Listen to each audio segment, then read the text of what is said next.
11h midi sur Fréquence Protestante, pile dans l'actu, Carlyle Bey. Natif d'une famille protestante très engagée, il est ordonné en septembre 1995, puis nommé pasteur de l'église réformée du Bouclier de Strasbourg. Il y exerce son ministère pendant 17 ans, en portant une attention particulière au développement du travail et de la jeunesse. Ancien président de l'église protestante réformée d'Alsace et de Lorraine, EPRAL, je ne me trompe pas, de 2012 à 2022, Christian Krieger dirige depuis juillet 2022 la Fédération protestante de France. Il est également le président de la Conférence des églises européennes depuis juin 2018. J'espère que j'ai rien oublié, monsieur le président. C'est parfait. Très bien. Alors, comme je le disais avec vous... Peut-être au détail, je préside la fédération, je ne la dirige pas. Désolé. Avec vous, comme je disais, nous parlerons du sujet de la fin de vie, ce sujet qui mêle l'intime et l'ultime. 75% des membres de la Convention citoyenne sur la fin de vie se sont prononcés en faveur de l'aide active à mourir. En tant que président de la Fédération protestante de France, comment comprenez-vous cette grande aspiration ? Alors premièrement, je voudrais souligner le remarquable exercice citoyen que représente cette convention citoyenne, puisque finalement, sur les 185 personnes qui avaient été identifiées, 184 sont allées jusqu'au bout de l'exercice et étaient présentes pendant les 9 week-ends. Alors que ces 184 personnes se prononcent à 75% en faveur d'une évolution de la loi, je dirais premièrement cela reflète la demande sociétale, puisque les sondages nous disent que 90%, bien plus, des Français demandent une évolution législative. Et en même temps, je note que finalement, elle nuance un tout petit peu la demande sociétale. Et je m'interroge sur le fait qu'au bout d'un parcours de nombreuses heures consacrées à réfléchir sur la question de la fin de vie, à rencontrer des gens qui sont des professionnels de la santé, des cultes, etc., finalement, ce taux de 90 est tombé à 75. Donc il y a là quelque chose d'intéressant qui, pour moi, reflète un autre constat que j'ai rencontré en travaillant sur ce dossier. En rencontrant des médecins et des soignants qui travaillent dans des unités de soins palliatifs, je leur ai posé la question, mais vous avez combien de demandes persistantes d'aide active à mourir ? Et des gens qui ont 20 ans d'expérience m'ont dit, mais on a peut-être eu 4 en 20 ans.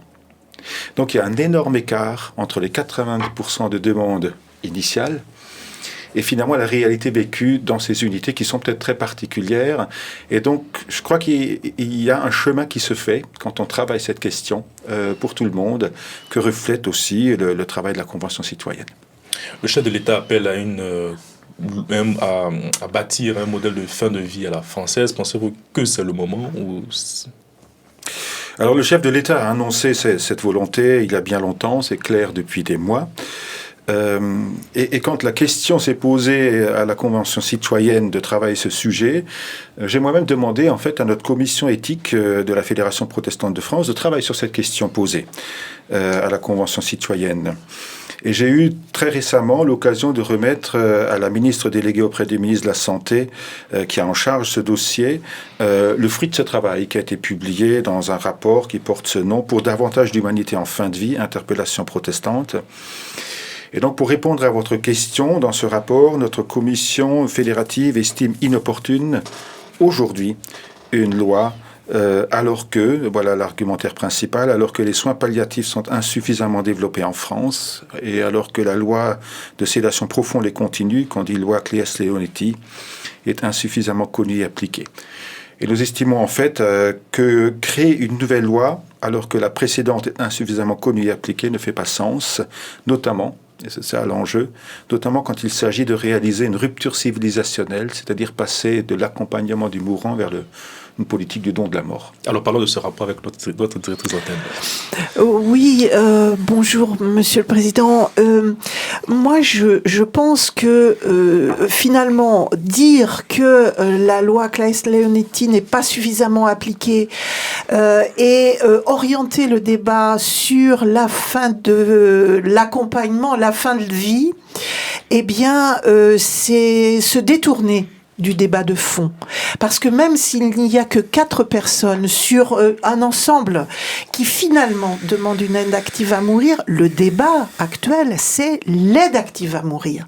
Donc, bien sûr, on peut enrober ça de plein d'autres choses, mais c'est pas ça le cœur du débat, c'est l'aide active à mourir. Peu importe le reste, finalement. parlons de ce sujet si difficile. Et je regrette que le rapport des protestants, finalement, dérive vers autre chose que le fond du débat. Quel est votre avis sur ce sujet-là, précisément ? Alors, pour moi, précisément, le fond du débat n'est pas clair. Pour moi, précisément, ce débat sur l'aide active à mourir amalgame plusieurs problématiques qui mériteraient, en fait, d'être discutées, j'allais dire, une par une. On a l'impression que la réponse répond à toutes les questions sans avoir travaillé les questions dans le détail. Et je vais vous citer au moins 4 niveaux de questions qui sont amalgamés derrière ce débat. Il y a la question de la souffrance. Il y a la question de la dignité, dont les protestants affirment que notre dignité est intrinsèque, c'est-à-dire elle nous est donnée, elle est inaliénable, elle est imperdable, imprenable, si vous voulez. Quand bien même, on peut être dans une situation où on se sent plus digne, où on ne sent plus que notre vie est digne, où vaut le coup d'être vécue. Souffrance, dignité. Ensuite, il y a la question de l'autonomie, avec la dépendance. Et là se posent des enjeux sociétaux. Et ensuite, il y a la question, et c'est ce que je sens derrière votre introduction, la question de la liberté de disposer de soi. En lien finalement avec le fait de faire société. Est-ce qu'une société qui court disons voir à une hyper-individualisation du sujet, on peut interroger ce modèle-là, on peut avoir des avis différents, etc.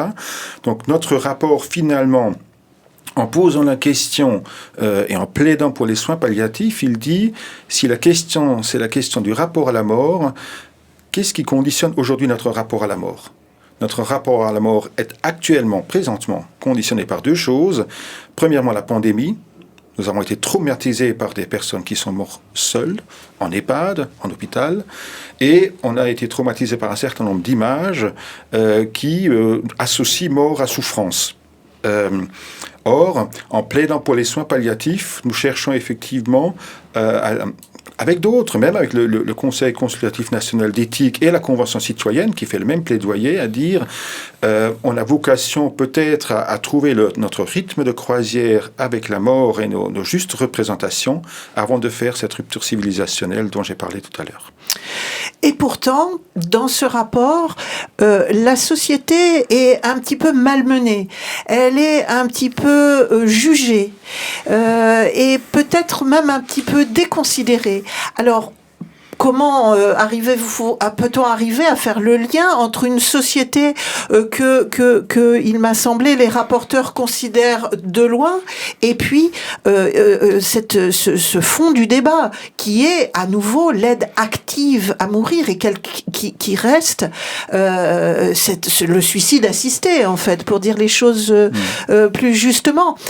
J'ai l'impression, malgré tout, et y compris dans vos propos, que vous englobez ça. Alors, bien sûr, il faut recontextualiser les choses, mais il faut aussi y aller au fond, comme l'ont fait, comme vous êtes un Européen convaincu. Bien sûr, la Suisse ne fait pas exactement partie de la communauté européenne, mais enfin, c'est un pays d'Europe. La Belgique est un pays d'Europe.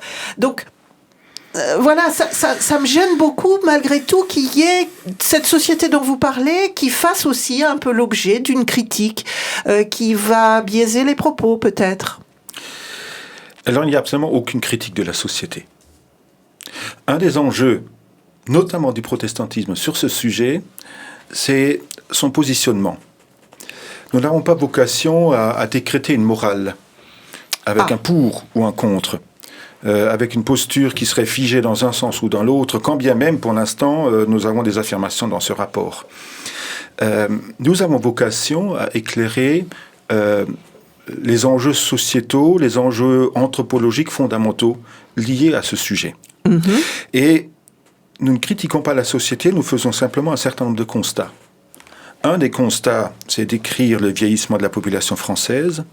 Un autre constat, c'est de poser le constat de la dislocation des liens qui provoque souvent une mort sociale dans le grand âge, avant la mort physique, si vous voulez. C'est un constat. Et ce constat doit nous faire réfléchir. Et doit nous faire réfléchir aussi, finalement, aux modalités d'envisager, j'allais dire, la fin de vie dans cette société. Qu'est-ce que nous souhaitons une fois que nous avons posé ces constats ? Un des sujets qui me tient à cœur, si la France s'oriente vers une loi qui autorise et qui pose comme une option possible l'aide active à mourir, quel va être l'effet de cette loi ? Une loi dit une normalité, elle énonce les valeurs d'une société, elle dit le sens, si vous voulez. Et quand je pense à nos aînés, et pour être plus personnel, peut-être quand je pense à ma mère qui a 85 ans, qui me dit souvent, mais je suis un fardeau pour toi, quand tu viens en Alsace, il faut en plus que tu ailles prendre encore 1 heure de voiture pour venir me visiter, etc. Et quand parfois elle se dit, bon, j'ai quand même besoin de beaucoup de soins, si la liberté des uns devient le devoir de partir des autres parce qu'ils se sentent un poids pour les familles et pour la société, c'est la question qu'on pose quand on pose les constats tels qu'on les a posés dans ce rapport. Alors, c'est exact. Et pourtant, les propos que vous tenez ici reflètent votre opinion personnelle. Dans un rapport, et surtout dans le protestantisme, il y a 2 courants. Et il y a ceux qui sont pour et ceux qui sont contre, on va schématiser. J'ai eu l'impression, malgré tout, que globalement, ce rapport était contre et ne donnait pas la place à ceux qui étaient pour. Tout me semble s'orienter avec des petits exemples, avec des petites références vers un contre. Or, le protestantisme français, c'est justement la pluralité des opinions, dont l'opinion pour. Est-ce que vous n'avez pas l'impression que finalement... non, ils n'ont pas la parole. Alors, je vais aller un petit peu plus avant. Les références, c'est des références de philosophes qu'on connaît pas, anglo-saxons, j'ai relevé pour une des femmes, des références anciennes, 95, 2000, 2010. C'est franchement un peu un traitement inéquitable, je vais dire. Je vais oser dire inéquitable. Oui, alors je voudrais d'abord me porter en faux en disant je présente ici mon option personnelle, je présente ici le rapport. Absolument, et c'est vrai. Je pense que j'ai vocation en tant que président de la fédération à énoncer une parole dans laquelle finalement le protestantisme fédératif puisse se retrouver. Ensuite, est-ce que le texte est orienté j'ai tendance à dire à réagir à votre question en disant que finalement dans cette commission, et j'ai participé à un certain nombre de séances de cette commission qui a quand même travaillé, et je voudrais le saluer, elle a travaillé aussi en parallèle durant toute la Convention citoyenne, et le protestantisme, je voudrais m'en féliciter, est le seul culte en France à avoir fait un travail parallèle à la Convention citoyenne et à avoir remis son rapport à un ministre et l'adresser aussi au président de la République. Voilà. Donc, dans ce rapport et dans cette commission éthique, finalement, les 2 positions étaient présentes. Des gens qui sont favorables à une aide active à mourir et des gens qui sont fondamentalement opposés. Et vous avez lu le rapport, et je vous en remercie. Vous voyez bien qu'à un moment donné, l'argumentation sur ce point-là des 2 est clairement développée. Les uns s'y oppose au titre de l'interdit de tuer, biblique, qu'il présente comme un interdit fondateur de la civilisation moderne, voilà.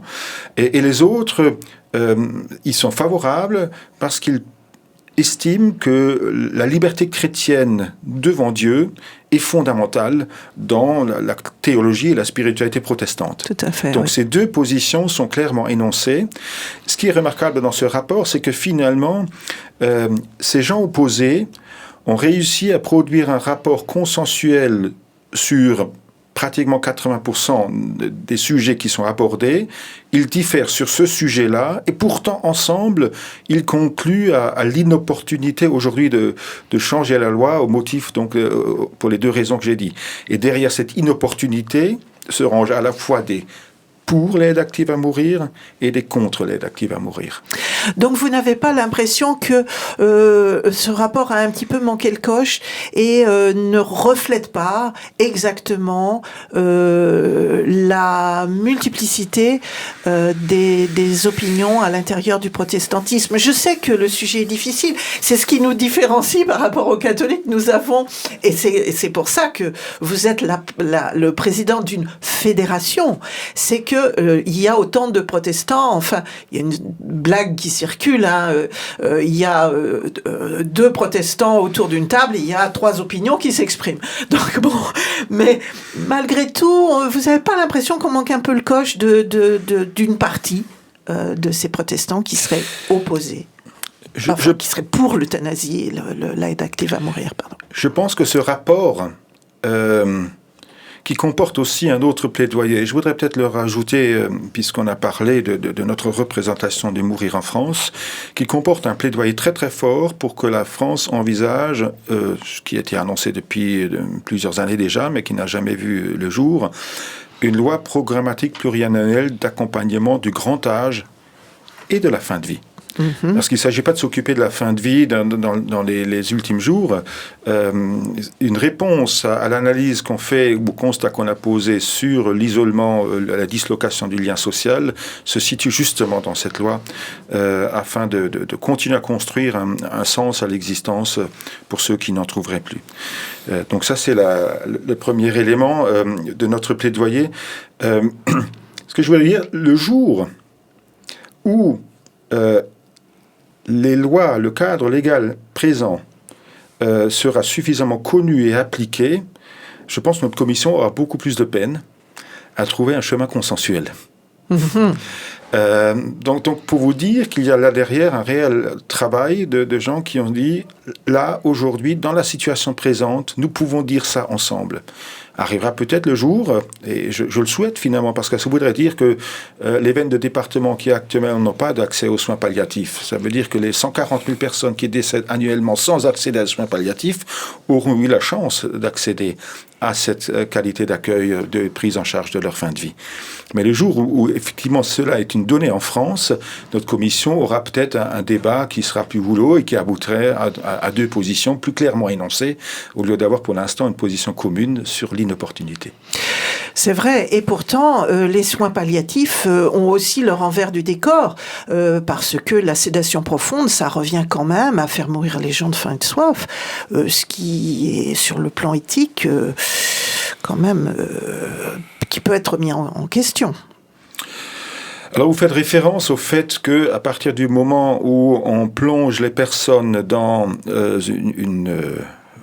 dans une sédation profonde, c'est-à-dire pratiquement dans un coma artificiel, on va dire comme ça, le protocole comprend en général une réduction, voire de l'alimentation mais de l'hydratation, et que finalement cette réduction d'hydratation et d'alimentation provoque un décès par insuffisance rénale dans un délai de quelques jours, on va dire ça comme ça. Donc il y a déjà comment dirais-je, une disposition, alors qui est certes peu connue et peu appliquée, mais qui permet effectivement à un moment donné d'abréger les souffrances si vraiment on arrive dans cette question.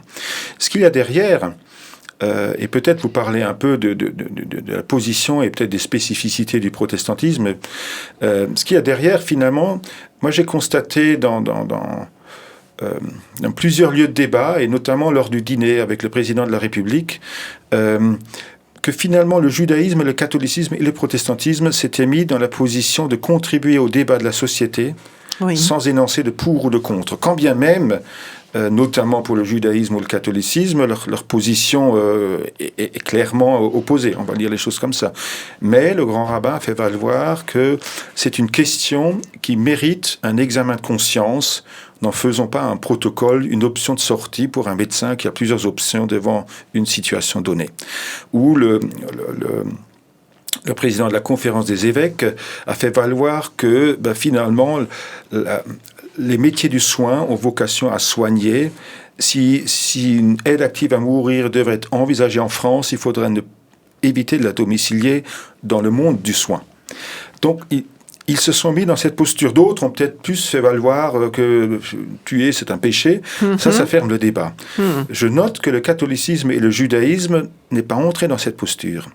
Et ce qui caractérise, pour vous dire, le protestantisme, c'est que nous avons été les seuls, et ça a été énoncé dès l'entretien avec le JDD en janvier, nous sommes les seuls à recommander à nos pasteurs d'accompagner ceux qui en font la demande en fin de vie, quel que soit leur choix. C'est-à-dire, y compris si une personne me dit « Est-ce que vous m'accompagnez en Suisse ?» parce que j'ai décidé que je ne souhaitais plus vivre, nous recommandons aux pasteurs de les accompagner et non pas de s'arrêter à la frontière et de recueillir le cercueil pour faire les obsèques après. Dans la mesure de leurs possibilités, parce que certains ont peut-être... Parce que nous estimons que finalement, l'accompagnement humain prime, et accompagner quelqu'un, c'est pas nécessairement cautionner ses choix. C'est tout à fait exact et je relève ce propos parce que c'est un propos qui est finalement assez rare. Alors, il me reste quelques minutes pour une autre question. Je vais rebondir sur ce que vous venez de dire à propos de la Suisse parce que ça vient un petit peu en contradiction avec ce qu'il y a dans le rapport. C'est quand on a les moyens, on peut se permettre d'aller jusqu'en Suisse, recevoir cette aide active à mourir. Et quand on ne les a pas, on est donc condamné au mieux à avoir des soins palliatifs avec l'ambiguïté que nous y avons relevée, et au pire à n'avoir rien. Donc peut-être est-ce que cette loi est imparfaite, peut-être est-ce que on a raison d'être pour ou contre. Là n'est pas la question. C'est simplement qu'il va rester un certain nombre de personnes à l'intérieur de la société française qui n'aura les moyens de rien du tout et qui ne pourra pas faire quoi que ce soit pour abréger ce qu'elle estime être absolument insupportable, sa vie. Merci pour cette question. Elle reflète précisément l'amalgame dont je parlais tout à l'heure. Quand vous parlez d'aller en Suisse, on est très proche de la liberté de disposer de soi. Oui. Quand vous parlez d'abréger les souffrances qui sont insupportables, souvent ces personnes n'ont plus la capacité d'aller en Suisse pour disposer de soi. Et ce qu'il y a derrière, vous savez, je reviens sur le premier sujet parce que j'ai dit que chaque question avait sa type de réponse et des réflexions. Mm-hmm. La liberté à disposer de soi, je crois qu'elle est importante. Beaucoup de personnes, en tout cas autonomes, ont capacité à se donner la mort. Quand bien même notre pays déploie des moyens énormes pour lutter contre le suicide. Oui. Et cette question est liée. Parce que les études montrent qu'en Hollande, par exemple, autre pays qui a libéralisé sur l'aide active à mourir, le taux de mort par suicide a pratiquement triplé en 20 ans. Donc, il est question aussi de cohérence sociétale. Moi, ce qui m'importe sur cette question, et je reviens à cette liberté de disposer de soi, donc chacun peut finalement se donner la mort s'il le souhaite. Est-ce que finalement la société, est-ce qu'il a droit à une assistance au suicide de la société? Est-ce que la société doit se donner les moyens pour permettre à quelqu'un de se suicider? Je renverse la question comme ça. Et après, on creuse la question. Par exemple, en Belgique, cette jeune fille de 25 ans qui dit « Moi, j'étais traumatisée par les attentats, je ne veux plus vivre, je demande l'accès à l'aide active à mourir. » Où posez-vous les limites à partir du moment où vous renversez la question en disant « Le sujet a droit à l'assistance de la société pour se donner la mort ». C'est là où je suis d'accord avec la fin du rapport qui dit que ça ne peut être que du cas par cas. Et c'est vrai que la loi doit être la même pour tous, mais à l'intérieur, il faut articuler avec le cas par cas. Ouais. Merci de cette remarque. Elle me fait réagir encore sur autre chose. J'ai failli écrire une tribune, et puis je ne l'ai pas fait, sur la question qui a été posée à la Convention citoyenne. Est-ce que la loi répond à toutes les situations ? Bien évidemment que non. Ben non. La question pourrait aussi être posée, est-ce que la loi doit répondre à toutes les situations ? Est-ce que finalement, quelques rares cas méritent une loi ? Voilà, on pourrait poursuivre la réflexion à ce niveau parce que du coup, ces lois disent des normalités, des valeurs, des sens, etc., comme j'ai pu l'évoquer. Donc moi, je trouve ça très, très intéressant, cette question. Et je vous avoue que j'avais glissé au président de la République lors de l'échange. J'ai dit, vous savez, les protestants seront assez favorables, disons voir, à une transgression tolérée. Exact. J'ai utilisé cette expression en disant que si effectivement dans une situation, une famille, un médecin, le concerné unanimement exprime une volonté, on sera assez favorable à une transgression tolérée. De là à écrire une loi, puis créer une option, on est sur une autre voie. Et là-dessus, je me fais porte-parole plutôt d'un camp que de l'autre, en étant clair là-dessus. Tout à fait. Et je vous en sais gré, puisque ça rééquilibre un petit peu les choses. Alors, je crois que notre animateur principal veut aussi poser quelques questions. Une question, puisque nous sommes pris par le temps, il ne nous reste pas beaucoup de temps. Sur votre présidence, Monsieur Krieger, quel bilan faites-vous de cette première année qui s'achève bientôt et quels sont vos objectifs pour la suite? Alors, le bilan, c'est que c'est une année difficile parce que avec la double responsabilité européenne que vous avez évoquée tout à l'heure et nationale, avec un début de mandat, c'était très compliqué, très exigeant.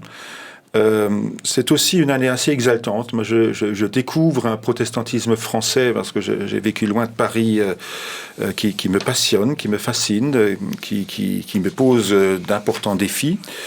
Alors les projets immédiats sont relativement simples à énoncer, et je profite de l'antenne pour le dire ainsi.